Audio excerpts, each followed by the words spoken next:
The following story has been brought to you by StoriesToInspire.org. There are many stories about judging people favorably, very inspiring, of how careful we have to be, but I just saw one which just really, it's incredible. It's one of Rav Yitzchak Zilberstein's Svarim, and I just have to share it with you. He writes over there that a person, lo aleinu, nobody should ever know from this, gets a phone call his son was in a terrible car accident. He comes to the hospital, doctors tell him it's not good. He needs an immediate operation on his brain. This takes place in Eretz Yisrael. There's only one doctor really who could do this, and they try to get a hold of him, and they do, and he says, I can't come right away, but I'm going to come as soon as I can. So they're waiting an hour, 2 hours. The father's going out of his mind. Finally, he gets a hold of the doctor. He says, look, I can't come right now. I'm in a situation, it's an emergency, and I just can't be there, but as soon as I can get there, I'm going to come. 3 hours, 4 hours, 5 hours, 6 hours later, he shows up. He walks in, doesn't say hello to anybody. It's just like, he has a reputation as besides being an excellent doctor, a very fine human being. Doesn't say hello or anything to anyone, goes straight into the operating room, does the operation, leaves, doesn't say goodbye, and as he's walking out, the father he's exploding. He can't take it anymore. He says, if this happened to your son, I don't know if you would have come 6 hours late for an operation. And the doctor does not respond, and he walks out.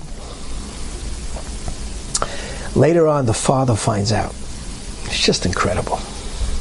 At that time that his son got into an accident, this doctor's son also got into a car accident, and he died on the scene. The reason why the doctor couldn't come right away, because he was busy with the levaya of his son.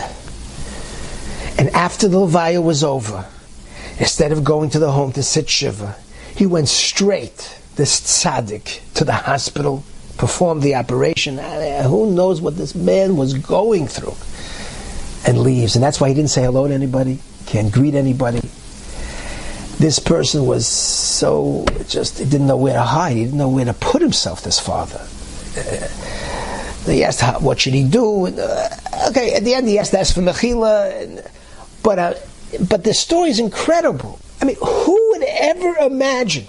Right? A doctor, you call him, it's an emergency, he comes 6 hours late, you would say, what's going on over here? I don't care what emergency you have, there's somebody who needs your help now, you're the expert, that's your job. I mean, how do you, a frum Jew, come on.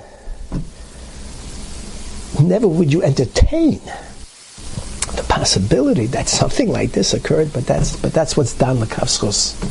They ask, everything in life has a reason. Kosh Baruch Hu creates everything for a reason. Every midah ra has a reason. Kinna has a good point to it also.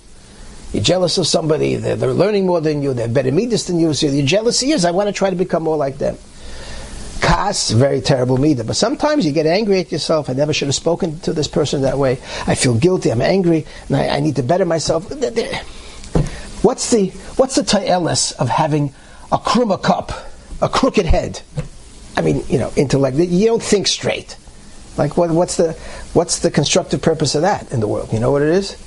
It's when it comes to judging people favorably. You have to try to have a kruma cup, have a crooked head, that you find crazy ways to explain people's behavior, that they're kosher, that they didn't do anything wrong. This story, I think it beats them all.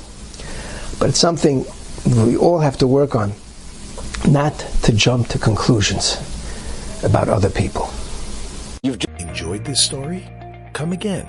Bring a friend. StoriesToInspire.org